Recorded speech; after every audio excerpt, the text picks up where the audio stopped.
How was the Thank you party? all for coming out this evening Excellent. for January's climate conversation. We have Molly, or first of all, I'm Rod Melanson, the Director of Sustainability for the City of Bath.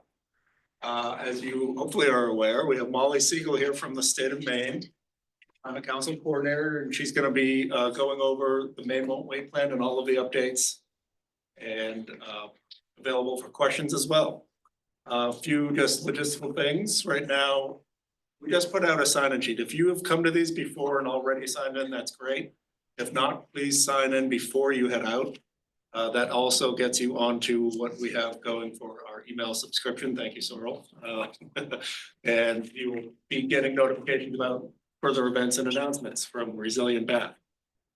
So mentioning the Maine Won't Wait update, we actually have the state here, and we're lucky enough to have the governor in town for the release of the Maine Won't Wait plan in November. And it coincided with the City of Bath's adoption of our own climate action plan, the Resilient Bath. So I'm not going to get into that this evening.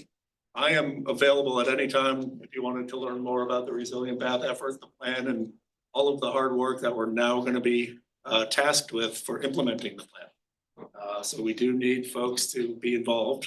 Please get in contact with me, and with that, I will kick it off over to Molly. Thanks. Great. Thank you so much, Rod, and I'm very happy to be coming down to Bath this evening. I live in Rockland myself, so it's not too far of a drive.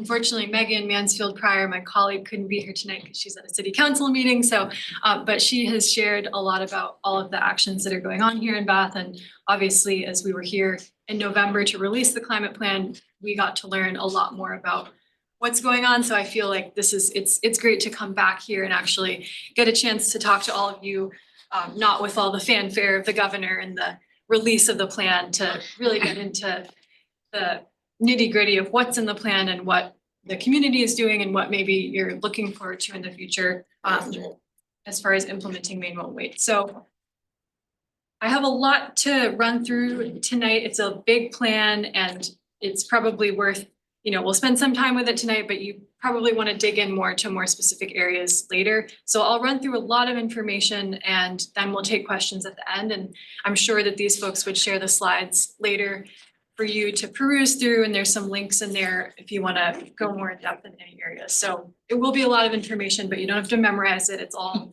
in the plan. It's on our website. It's out there for you to digest in your own time.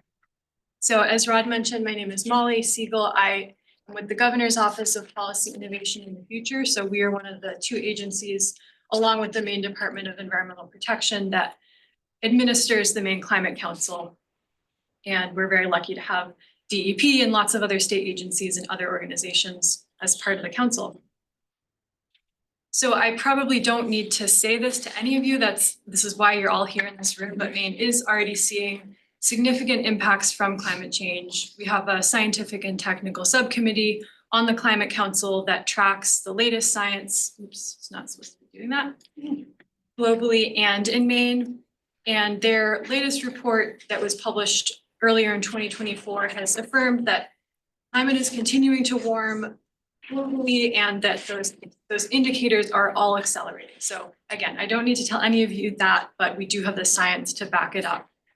Here in Maine, we are seeing, of course, that the climate is getting warmer, it's getting wetter, we're experiencing more extremes, we are seeing shorter winters by about 2 weeks, and then within that, we've all seen that winters are different these days. So again, we've seen it, but we also have the information to back that up. We have a pretty massive scientific and technical report that's available if you want to dig into any of those details. It's really, really interesting. And then finally, sea level rise. Sea levels, as you know, here in coastal communities have risen about 8 inches over the past century, and that is accelerating. So just a couple of images from around the state. These are the storms that happened in December of 2023 and then earlier in January of 2024.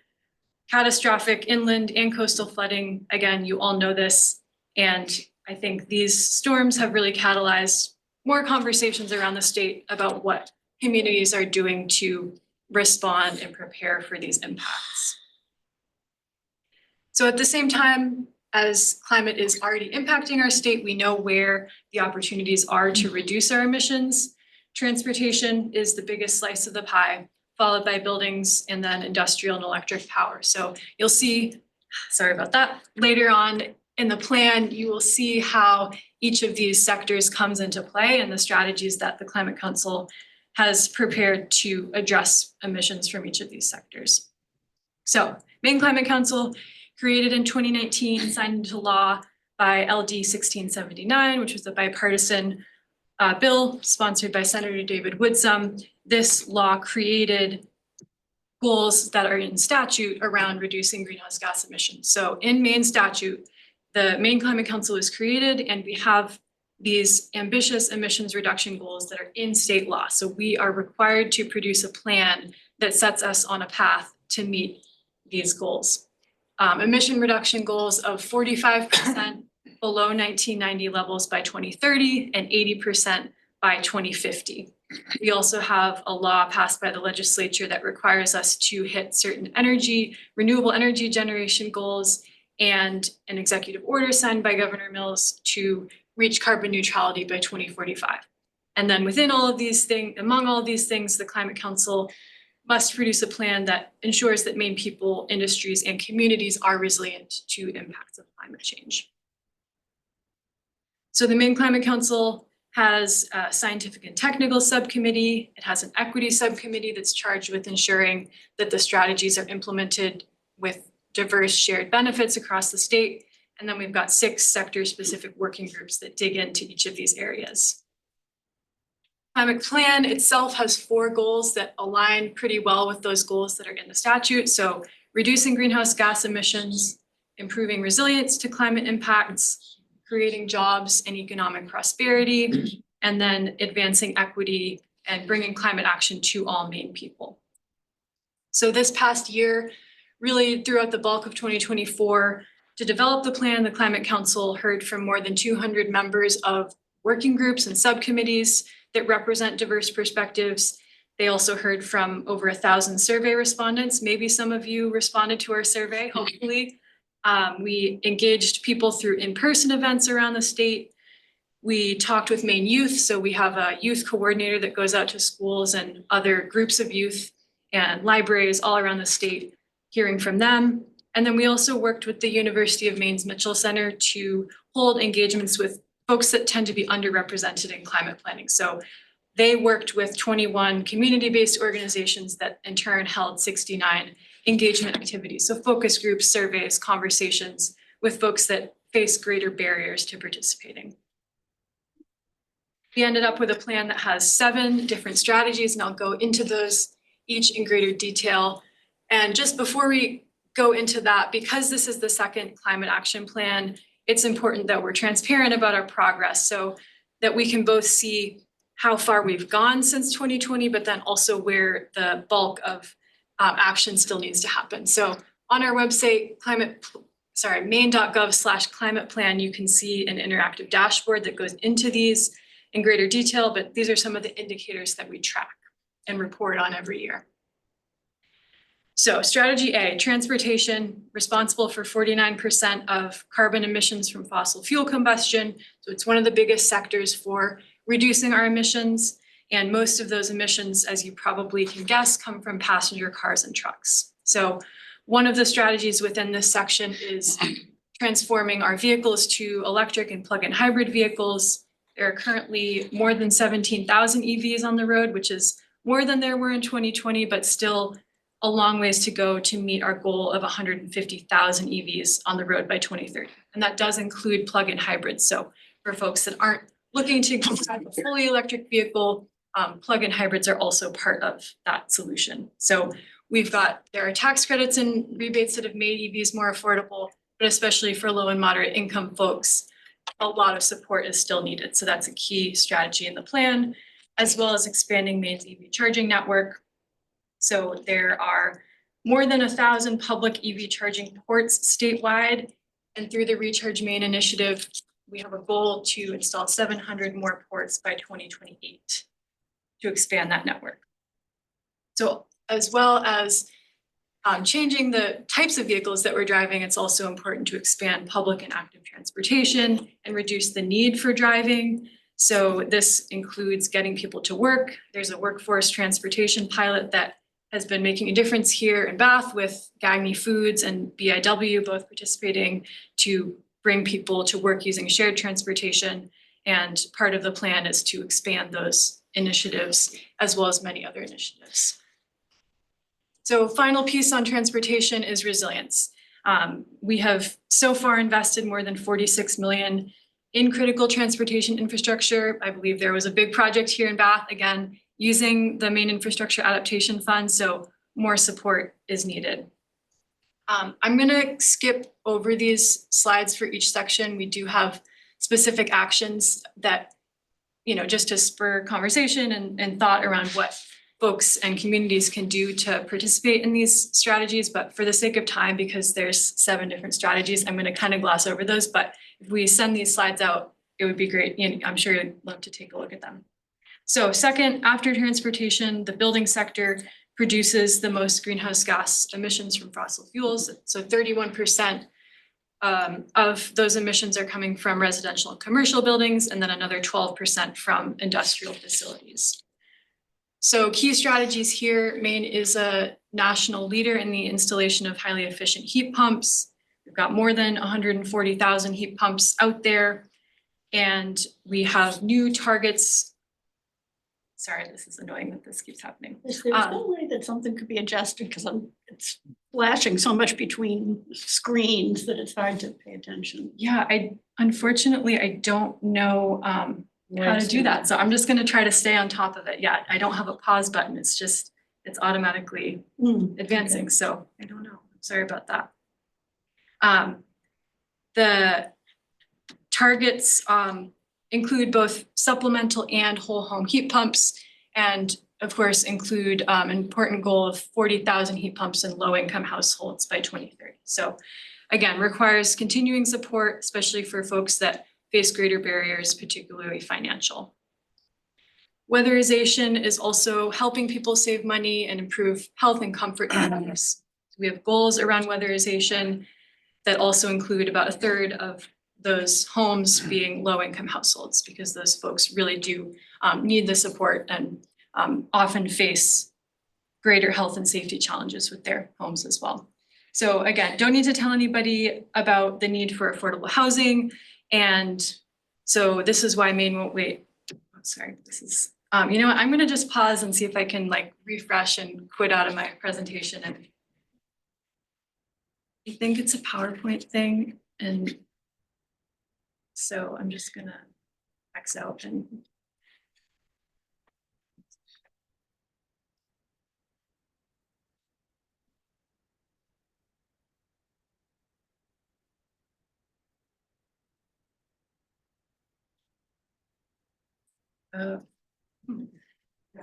I removed all of the transitions before this, but it just didn't save changes that it did because that fell away.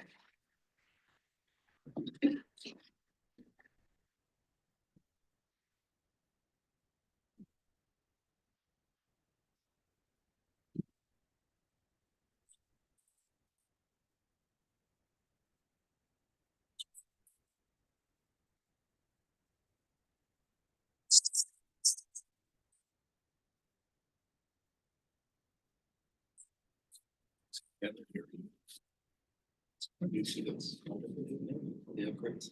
Oh. So that goes through all of the critical upgrades. Poster, you said? Yeah. Right at the. Stairs. Second box. They have any heat posters? Solar heat pumps. I think that might have fixed Stuff it. so on the library? All right, I'll get started again. This has never happened before, so I don't know what's going on, but oh, could you share? Karen, too.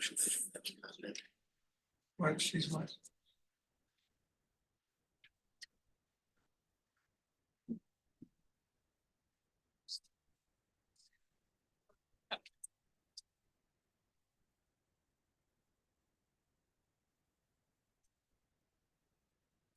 Sorry about that slide.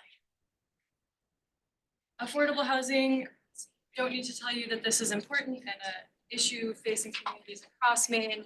And at the same time, the Climate Council recognizes that while we are investing in significantly more housing, especially affordable housing, we can and should ensure that these units are energy efficient as well as affordable. So the Climate Council set a goal to build or renovate to a highly energy efficient standard 1,500 affordable housing units per year. So that is significantly more than is happening right now. So that's an increase both in production and also in renovation and retrofitting of existing housing units. So finally, in buildings, publicly funded buildings are a significant cost burden on taxpayers because of energy costs. And so this strategy aims to reduce energy costs in schools, municipal and tribal buildings, and state-owned buildings, as well as leading by example in these institutions. So that includes using high efficiency heating, cooling systems, weatherization, and clean energy where possible.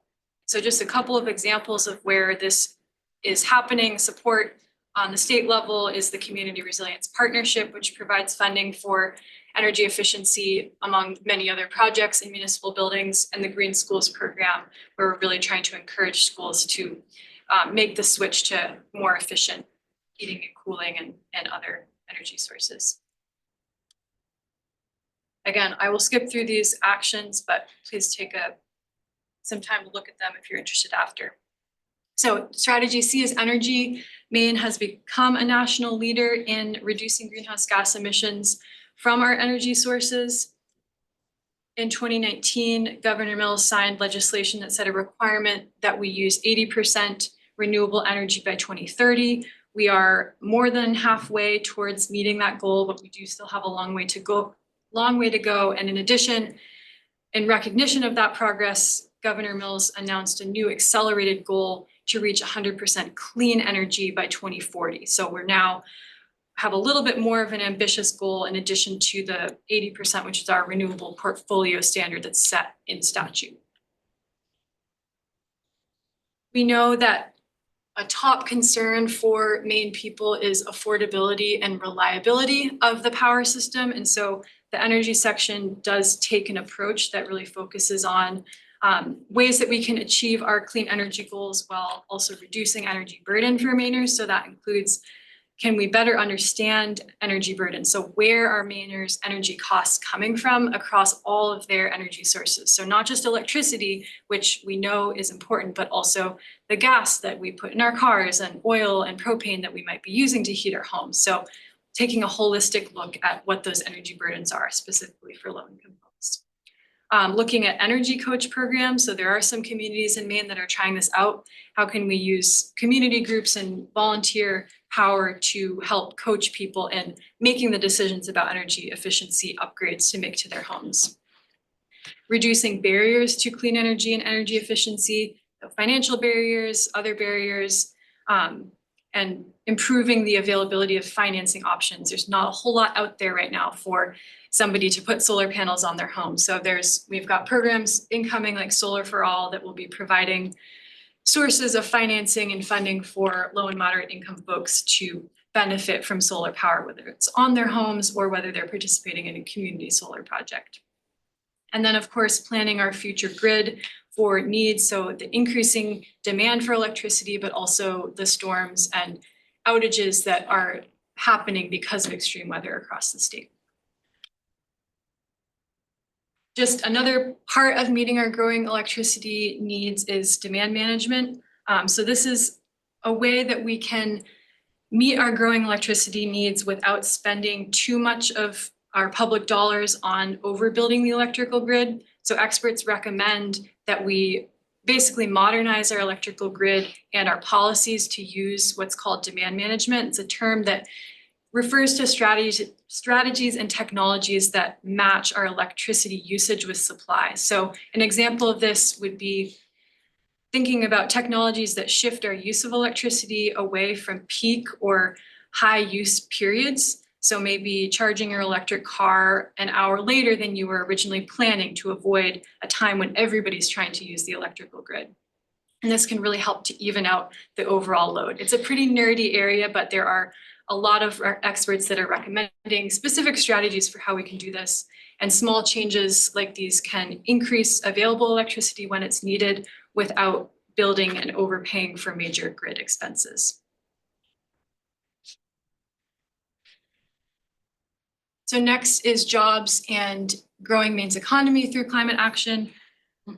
Our natural resource industries are at risk from climate change, but at the same time, there's an opportunity through our response to grow and sustain existing industries and new industries.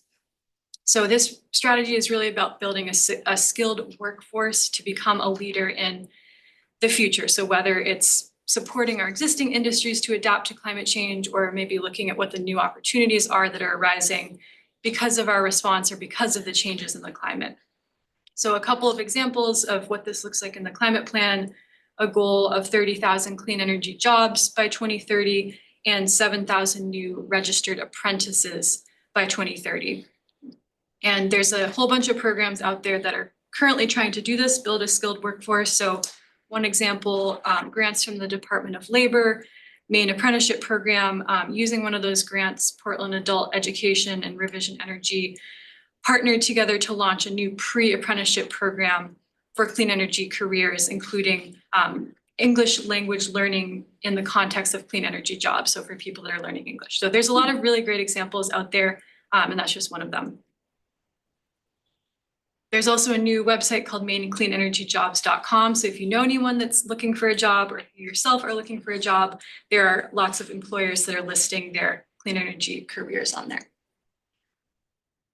Strategy E is to protect the environment and natural and working lands and waters in Maine. So we know that our forests and rivers and coastlines and farms are critically important to a lot of Maine livelihoods, and climate change, while it threatens these ecosystems, they are also important in helping to combat climate change by storing carbon. So a couple of strategies in this area are increasing the percentage of land in Maine that's conserved.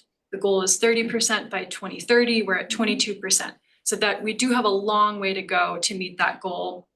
And that's going to require sustained funding through programs such as Land for Maine's Future and other conservation programs.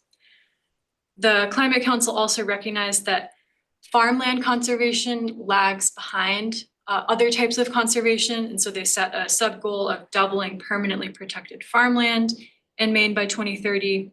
And this feeds into the next recommendation, which is increasing the amount of food consumed in Maine that's from local sources.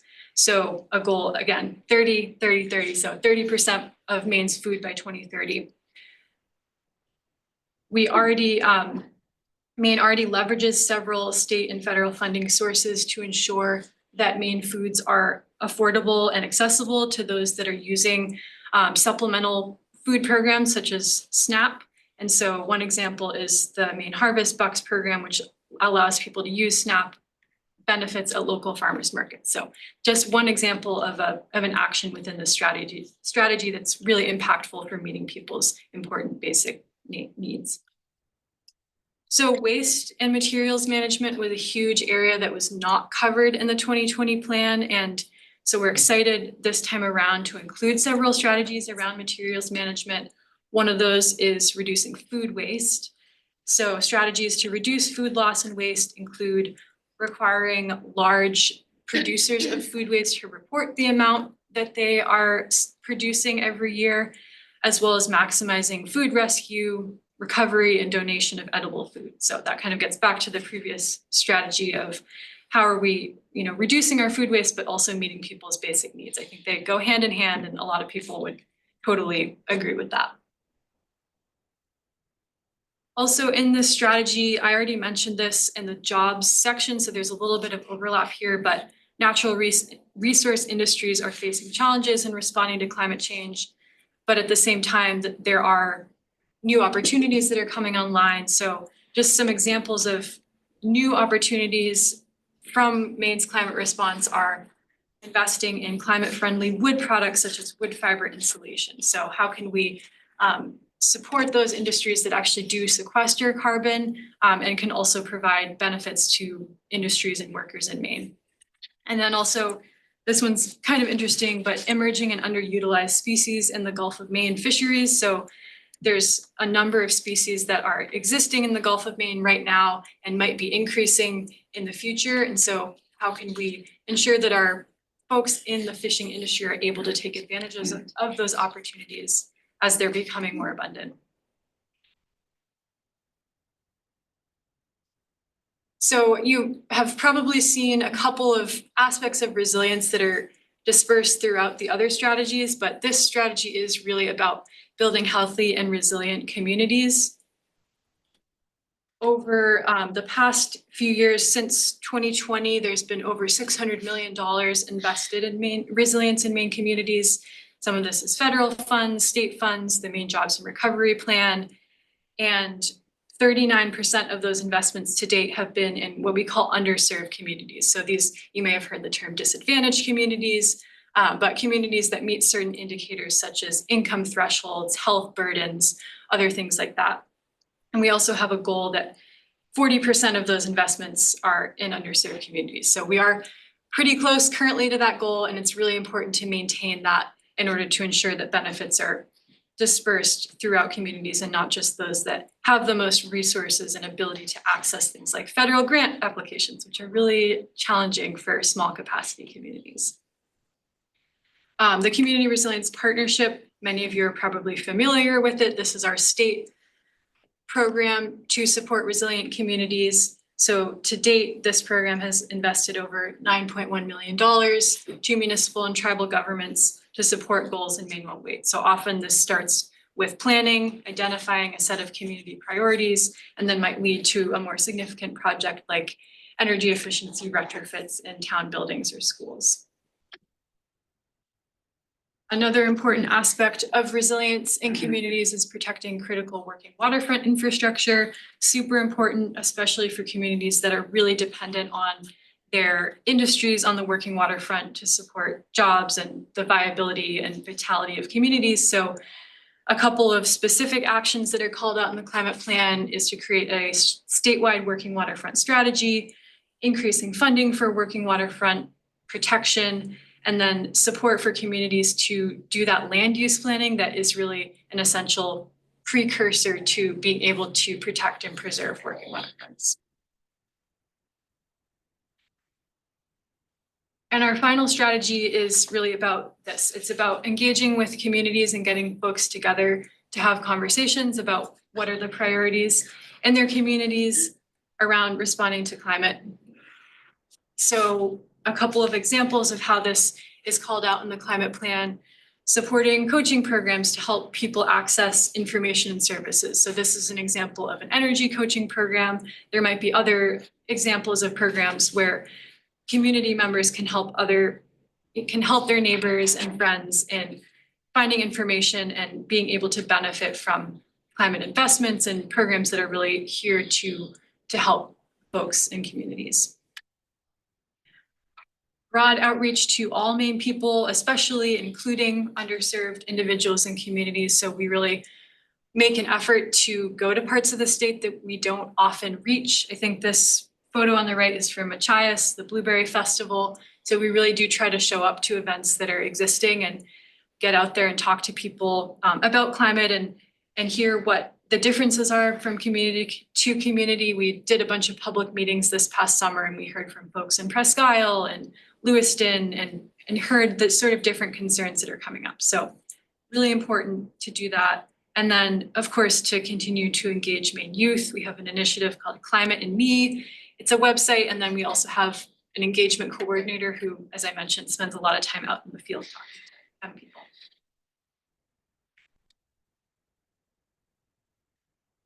So just before we go into questions, a couple of ways that you can continue to be in touch with the Maine Climate Council.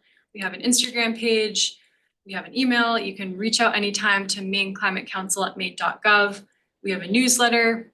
We send out grant programs, announcements, snippets, highlights on the climate action plan, interviews with folks that are taking really important climate actions in their communities.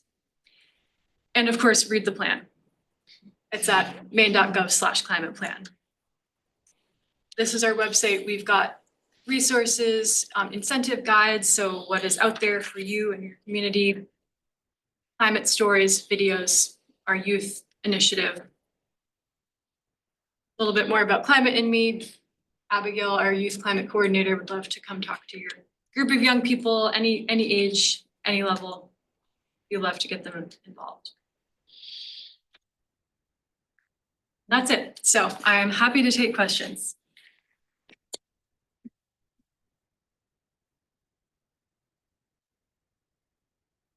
Efficiency Maine fit into all of this? Yeah, so Efficiency Maine is offering many of the incentives that are mentioned in here. So heat pumps, weatherization, electric vehicles, heat pump water heaters. So they are the administrator of funding and incentives that are available on the state level. So if you're interested, many of the links in here point to Efficiency Maine. So if you're interested in heat pumps, that's the first place that you go because they have all the information about the rebates that are available and how to access them.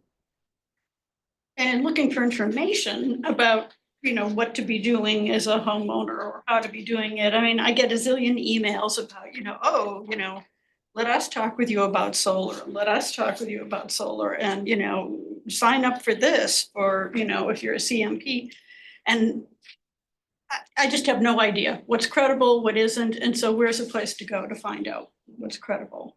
For solar in particular, the governor's energy office has some information about solar. So you're probably referring to community solar right there, like sign up for this program, you can get a discount on your They all energy sound a bill. little different. Yes, yeah. I would start with the governor's energy office. They do have some frequently asked questions about community solar. So that might help to clarify something. But yeah, there are a lot of companies out there that are offering these things and it can be sometimes hard to discern. So that would be my recommendation. Yeah. The concept of the batteries walls for storage is something that I'm interested in looking in because if I understand it correctly, you can have a day or two's worth of electricity stored in a battery. pack. The question that I have though is how can they be useful? For example, we don't have a location to put in solar panels. Is there a way to get really cheap electricity at a time of day or something to use to charge the batteries?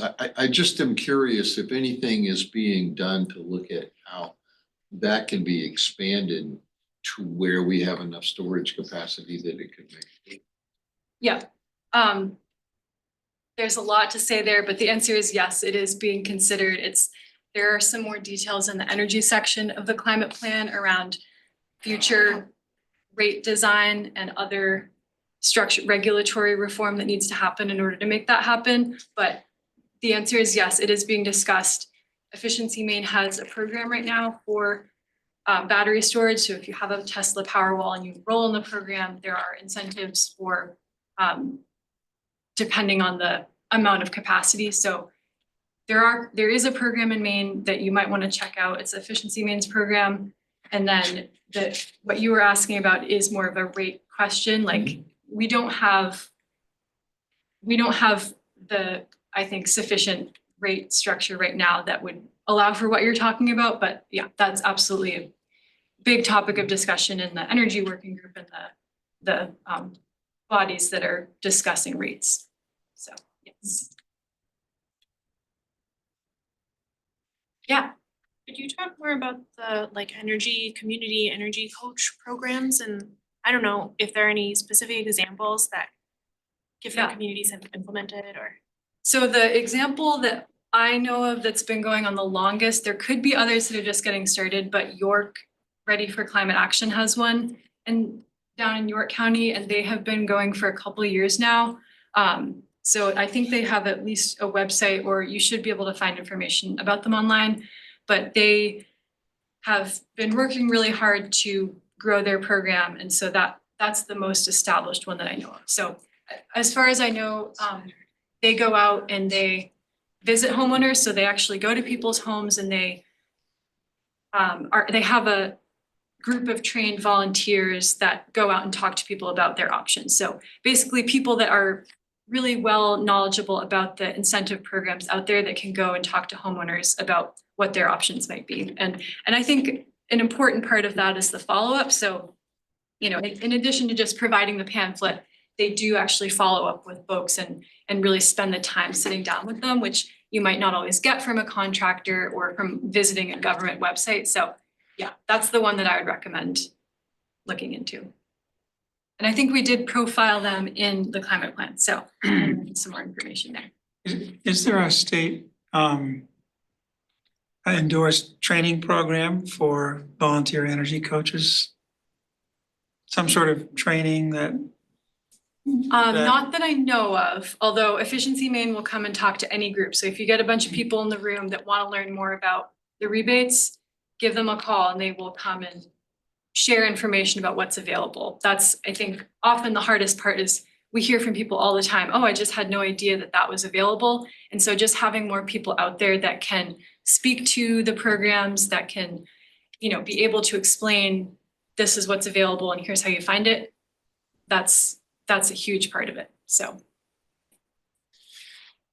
Yeah. Hey, so this is gonna be a kind of a, I'm new to the area. What is a heat pump? Good question. You brought up a lot. I'm like, I don't know what that is. I'm Yeah. from Virginia. We didn't really have those. Yeah, that's a great question, and I'm so glad that you asked, because I think Maine is one of the states where, you know, heat pumps, they do occur in other parts of the country, but not so much for heating. A lot of folks are using them for air conditioning, but in Maine is really where we have embraced the use of cold climate heat pumps for heating. So it's technology similar to what happens in an air conditioner, but it just happens in reverse. So it literally takes heat and energy that is outside in the air. So even today when it's super cold, there is still heat energy in the outside air, and using refrigerant and a whole bunch of technologies that I don't know how to describe, it pulls the energy that is in that sort of ambient air and brings it into your home. And it's more efficient than gas and oil heating, and it's more efficient than your typical electrical resistance heater. So it's a highly efficient way to heat and cool your home.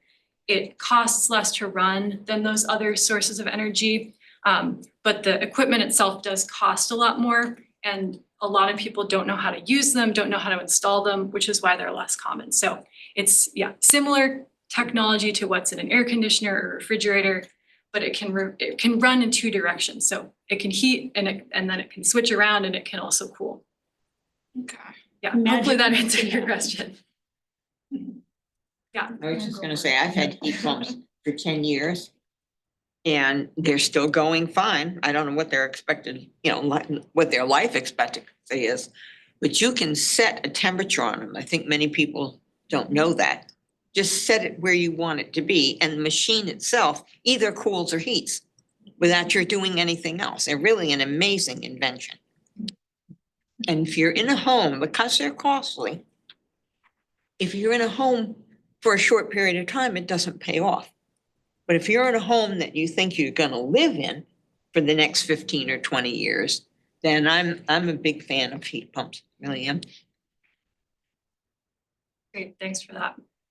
Yeah. Could you speak a little more about the Green Schools Initiative and the funding opportunities and how school districts access those opportunities, or if they're good model school districts in Maine that, Yeah, I don't know if RSU one has green schools. If not, how might we push them to look Yeah. into that? So is RSU one, is that this school Yes, district? that's our Okay, school district, so yeah. somebody else in this room might know better, but I know that RSU one is one of the only schools in Maine that has passed a climate resolution, which, great, that's really awesome, yeah. I don't know if you can speak any more to what's been done locally. And at the high school level, Morris High School does have a green club that are active. I mean, actually, for instance, one of the things that Molly showed tonight was what I would call simple steps to try to rethink some easy solutions to, for instance, at Morse with the free lunch program, and kids get, whether they want it or not, milk and fruit and some of those things kids were just throwing away. So the Green Club got a grant to buy refrigerators So the kids don't just throw food away, they put it and it doesn't spoil. And kids who need food can now just go grab it. So just something simple like that happening is actually a big deal. So yeah, things are, I mean, those are the small steps that occur. And actually over time, my role with the City of Bath, the Climate Commission, I work and hopefully am more engaged in the future as well with the youth of Bath. So Thank you. Yeah, and as far as the statewide Green Schools program,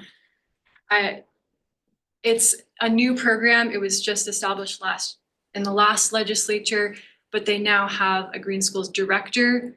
So there's an official person now, and they're working on how to sustain funding. So there are no current grant programs through Green Schools program, but a recommendation in the climate plan was to capitalize a school loan fund. There's really not a lot of funding out there for schools to make upgrades, energy efficiency and clean energy upgrades.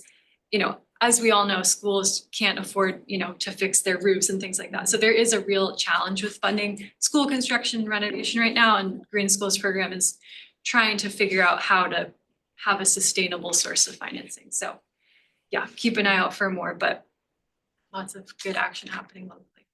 that's good to hear. You mentioned the initiative for clean energy apprenticeships. Yeah. Are there programs in place that combine those apprenticeships with degrees? Do you know what I mean? Like, Yeah, if someone like can't afford college, wants a degree, wants to move into the clean energy field, like, are there programs set up that like? yeah. So I think you're thinking about like, yeah, transferability of credits between an academic program or an apprenticeship program. And I don't know much of the specifics of that, but I know that that is being talked about a lot, especially in the community college level. So I could probably get a better answer via email. I don't know the specifics of that right now, but that is a really good question. And there's a lot of talk around stackable credentials. So like making it so there's sort of micro ways for people to gain skills that they can then combine into a skill set, as opposed to, okay, I get a degree in this one very specific area and then it's not transferable into other areas. But how can we give people the skills so they can succeed in multiple different careers that might be slightly overlapping? That's a really good question.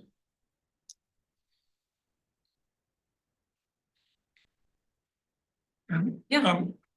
I assume you've talked to the people in York about their energy coaching program, Yeah, a little bit. and you said they go into the people's homes and are able to have conversations that maybe a contractor couldn't. Do they have any sort of door-to-door program where they're going to, you know, lower and middle income folks' homes, for instance, and saying, we exist, we're here to help, it's a volunteer program, you know, hand out a flyer, do they have anything like that going? I don't know exactly how they do their outreach, but I know that they go to local events, they table things. Yeah, I don't know if, you know, how they select who they're talking to, but that would be a great question to get in touch with them and ask. I imagine it probably depends on the community, right? Like if you're a small, relatively compact community, going door to door maybe makes sense. If it's more spread out and rural, it might be a little bit harder to do that. Can you go over again where we find all the information that you presented here? I mean, is there a one-stop shop Yes. to get started? Yep, it's called maine.gov/climate plan. So if we send these out, these are clickable links, so you can click on that weird logo there. You can also scan it with your phone. That takes you to our website where we have the plan. We have links to the incentive, different resources. So yeah. That's good, thanks. Would you point people to this website or to Efficiency Maine? If you're looking for incentives for heat pumps, weatherization, electric vehicles, water heaters, just go straight to Efficiency Maine. If you're like, I want to just learn about the climate plan and the state's climate planning process, or if you're looking for more grants for communities, then I would go here. But yeah, they'll all eventually point you to the right place. Our statewide planning process is a little bit more broad than just energy efficiency. Efficiency Maine is pretty laser focused on energy efficiency incentives. Yeah, you have a question. This might be an out there question. During the presentation, you talked about there's been an increase of species in the Maine Bay. I was wondering if that also involved like invasive species, or is that just not a non-issue right now? It is definitely an issue, yeah. Yeah, it is addressed in the plan. So I think that would also be in strategy E, the natural and working land section. But yeah, invasives are an issue that are being exacerbated by climate change, not wholly caused by climate change, but it is having a significant impact. I don't know if you have an example of some of the stocks that you were talking about, like fishery stocks that are increasing, that you might like be turning people in those industries towards. Yes, I do. Hold on just a second. I will. Yeah. Okay. So just a couple of examples that I wrote down are Jonah and rock crabs, Maine grown eels, and black sea bass, but there are others. I think they might be written down in the plan, or if not, they're in our coastal and marine working group recommendations, but those were just a couple that working group had brought to our attention. You said the water temperature has been increasing. Has that led to an increase of like algae blooms or something? Anything like that? I am not super familiar with that, so I would have to look at the scientific and technical report, but I do recall that there is a link between increasing water temperature and algal blooms. I just don't know what's occurrence of that in Maine right now. Okay. Are those reports like available to read? Yes, yeah. If you're wanting to really dig in on the science report is quite remarkable on the climate action plan site here. So some of those questions you were just asking, they do go in depth on, the trends of what's happening with warmer water temps and toxic situations in certain areas. It's all very well documented. Yeah. Just for those of you that may live here in Bath and not be aware of this, Bath, Morse High School has a geothermal heating and cooling system. Yay, Morse, yes.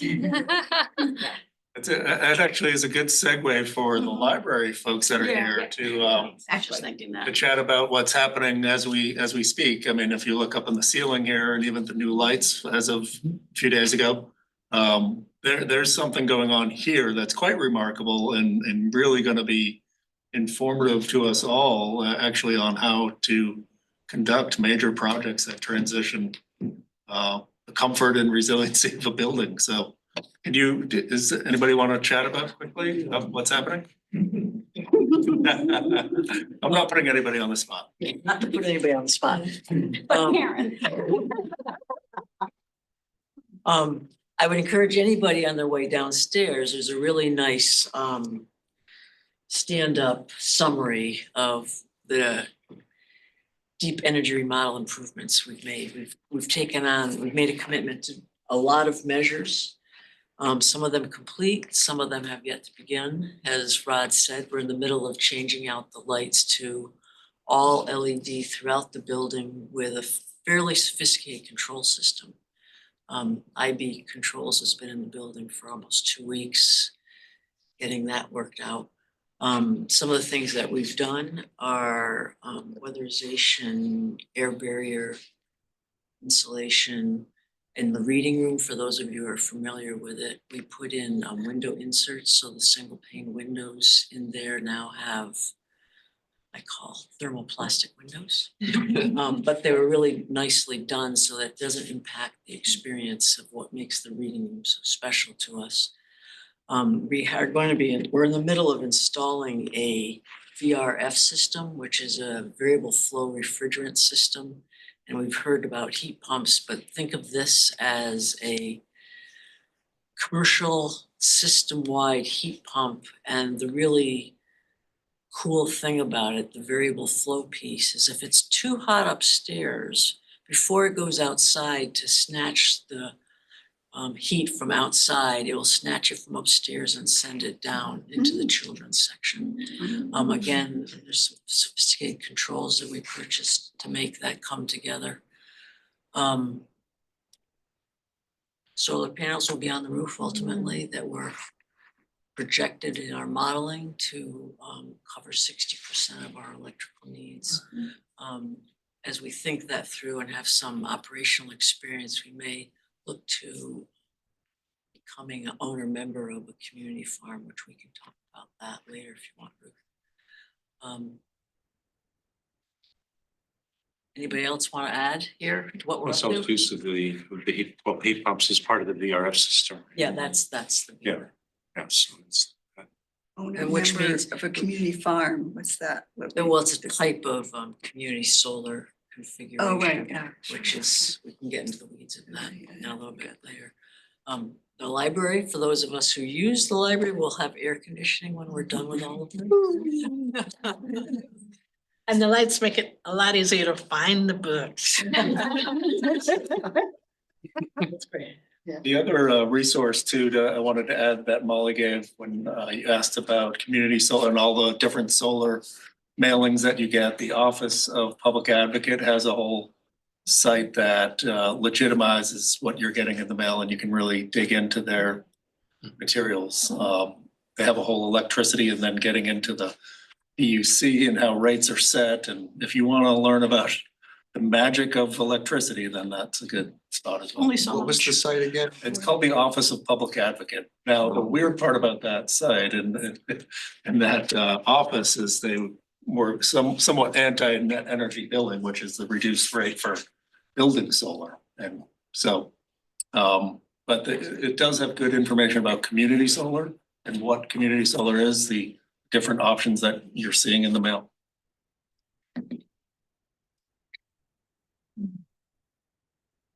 I'll do a little wrap up and then if you want to, I just wanted to mention, actually, Elizabeth, did you want to mention the sign up sheet that you have? Yeah, there is a sign up sheet in the back.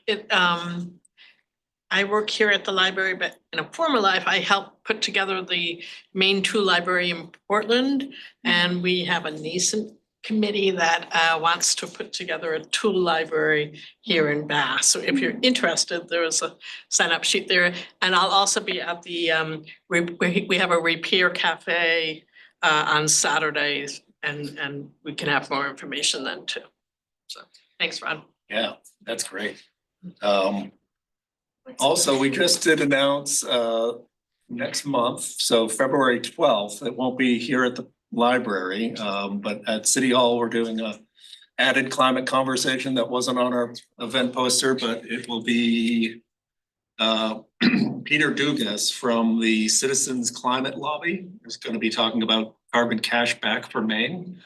Actually, a fascinating, and the price of admission to go in and just learn about the MIT En-ROADS tool that he shows is incredible. It's very worthy of your time. We will make good attempts to try to match the technology of the library and capture a good video for that. If you can't make it, then we'll post on site as well. What is the? Where is that post? It is February 12th. So that's Wednesday. So what we try to do with the climate conversations is the second Wednesday of the month. So February 12th at City Hall. And really the discussion is about legislative policy and carbon taxes, carbon cashback programs. It's fascinating material. And he's a wealth of information. We already had him chat with our climate commission and it's definitely fascinating to go see this. The other piece is March 12th will be another climate conversation that we're still pulling together, but it is emergency preparedness for climate change. So it's really Saginaw EMA, hopefully some Bath representatives from police, fire, and Department of Public Works, and how we as a city prep for climate emergencies. Where will that be?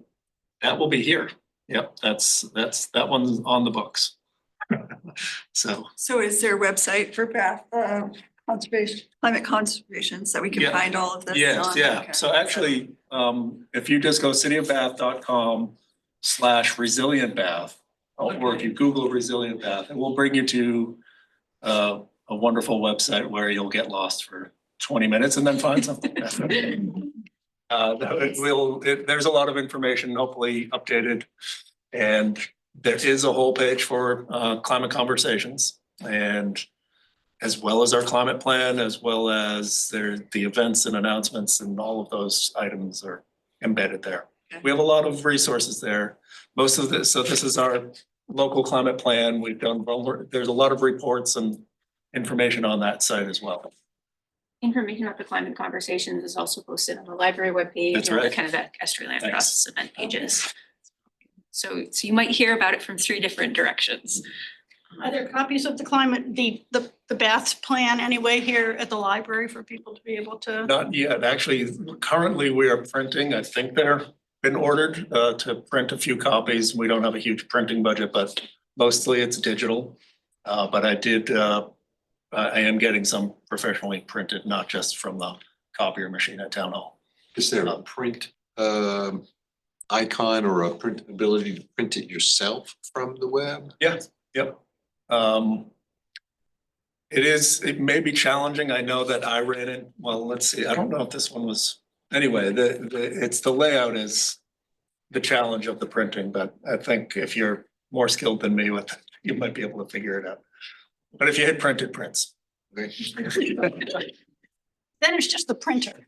I'm part of a new committee in Woolwich. I live in Woolwich, Maine, over the bridge, and it's the Woolwich Climate Resilience Committee. And we're just put together a grant to, state of Maine grant to do what they're doing in Bath and Woolwich. So we really are excited to work with other towns in the community to figure out how to do this. That's great. So just want to be in Yeah, touch. well, I am a contact, so please get in touch. I'm Great. at City Hall. Good. And anyone who wants to get involved with us too. I will do one more plug too while we're here, and as Karen brought up the beautiful window inserts here. There's a program that has been running for 3 years that Paul has been running in town. It's the Window Dressers organization, window insert building program. And it needs help, and if anybody is interested in that particular volunteer effort, it really is something we're trying to figure out how we sustain that. It doesn't have any real organization tied to it. So it's something that could use some folks that have the time and passion to help out. It's one of the most, I would say, feel-good volunteering things that can happen, because you see a product at the end of the day and you're like, all right, we did something. So it's great to get involved with. You have those like events throughout the winter, or I just saw like a few at the start of the.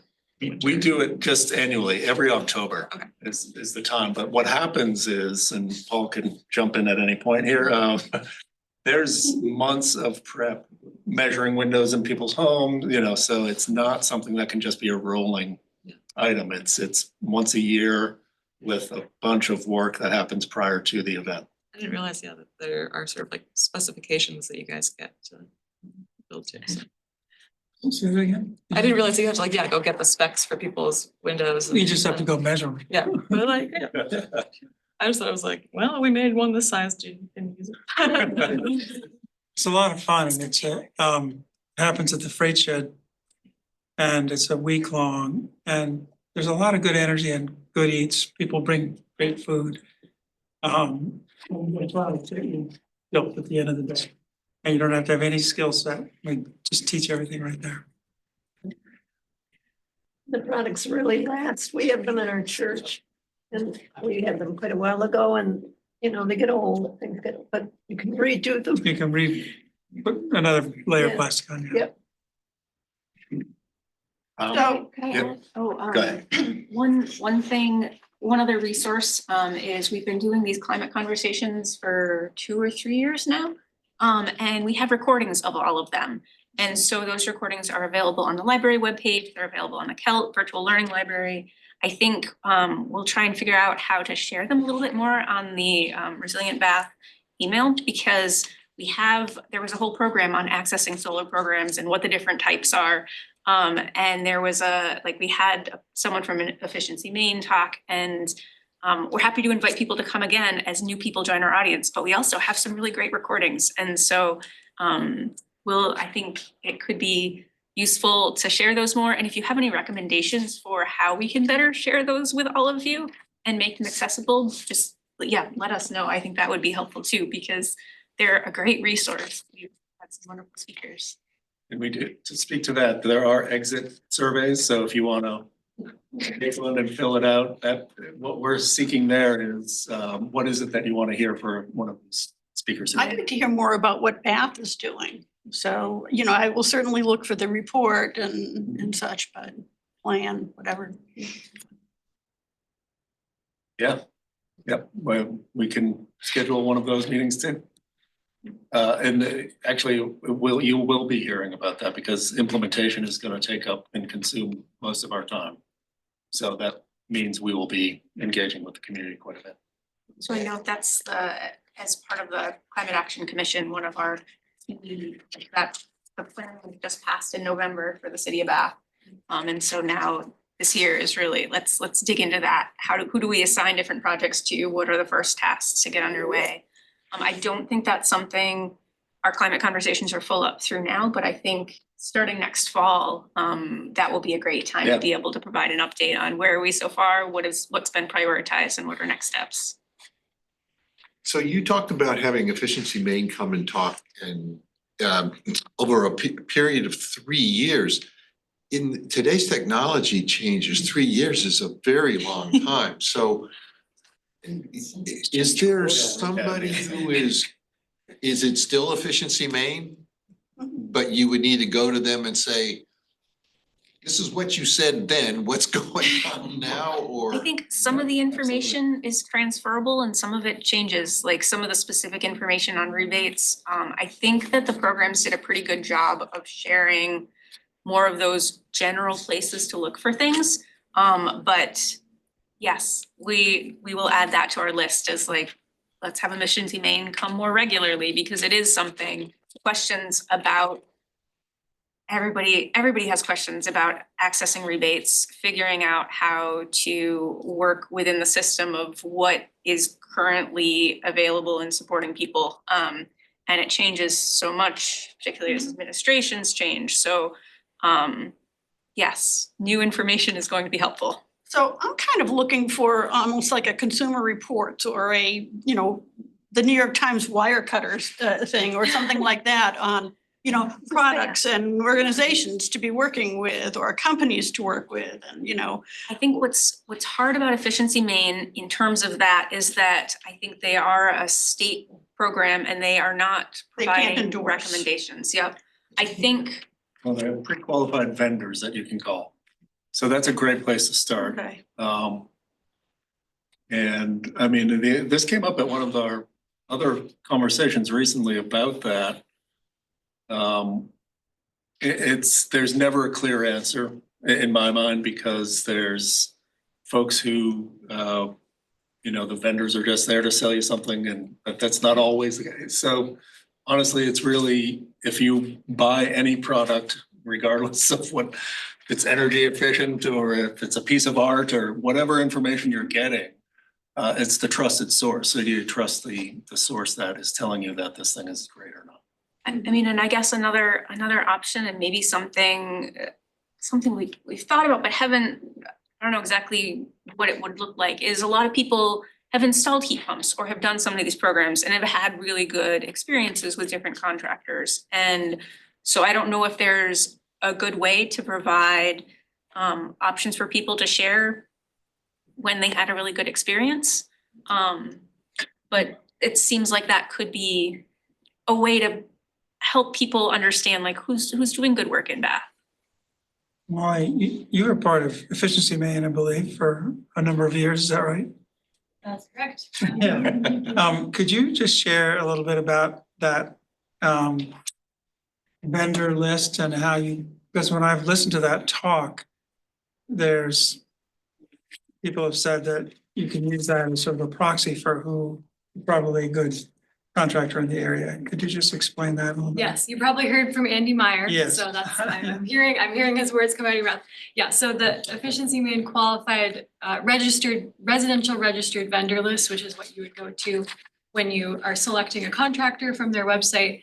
You can sort that database of contractors. So that has all of the people that are certified to provide heat pumps and weatherization using the rebates. With Efficiency Maine, you can sort it by the number of rebates that they have processed. So if you are looking for a company that has done a lot of heat pump water heater installations, there's a good chance that that company is gonna have more experience and probably give you a better experience than the one that's only done one or two, because that means that they might be focusing more on propane or electric resistance water heaters. So that's as you mentioned, the state can't endorse certain contractors, but we can show you who's done the most of certain products. So that's one tip. And then, you can always read online reviews, and there's always people out there that have good reviews, have bad reviews. So, that we can sort of help guide you using that feature. And for electric cars, even Consumer Reports and such does a reasonably good job. Yes. Yeah. Yeah, there's a lot of information out there about comparing different models. Mhm. Question to test your memory. How many charging stations were there in the country available, in Maine available 4 years ago? And how many are available now, or some sort of comparison to see how they've increased? Pretty massively. We have, if you search for Recharge Maine, we have a dashboard on there that shows the progression of charging stations. And the graph itself was not in here, but it's also in the climate plan, so it's a lot. I wanna say Does it's, it tell you where the charging stations are? yes, there's a map. I think I showed it in here. You did. Yeah. Yeah. You did, with Of- the X's for the. Yeah, but or to get crosses to, for but to the get new. to them, Yeah. find them. There's numerous websites that can help you with that. There's tons of apps. If you go to Efficiency Maine's website, they have a charging station locator, and then they also list alternative apps if you wanna, if you have a Windows phone or you have an Apple phone. So yeah, there's absolutely maps out there that show you. And a lot of the cars these days will actually navigate you to the charging station, so you'll plug in where you wanna go and they'll tell you, get to Boston and you have to stop here and here and here, and then when there's traffic, it will reroute you. So sometimes the cars are even smarter than the websites. I recommend the triangulate method, so multiple maps, don't just trust one. Because some of them are more up to date than others, so. Mhm. Also, plan ahead, because otherwise you spend half your trip on your cell phone trying to figure out where you're gonna stop and charge. You saw that there was a charging station here at a town hall, and you get there and they say, no, we've never had one. Right. And then you go to here or there and you're going all around a huge building or plant or whatever, and you're getting down to 3%. So. Or you find somebody's on the charger. Is there Yes. one here at the library? I know that was talked about. Yes, love the chargers at the library, them all the time, they're awesome.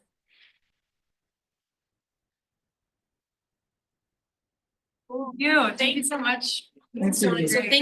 thank you so much, Molly. Thank you for sharing.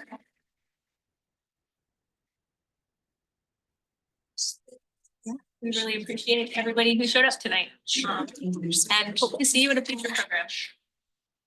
It's your hat, Brendan. I didn't even know you were doing these until. There's a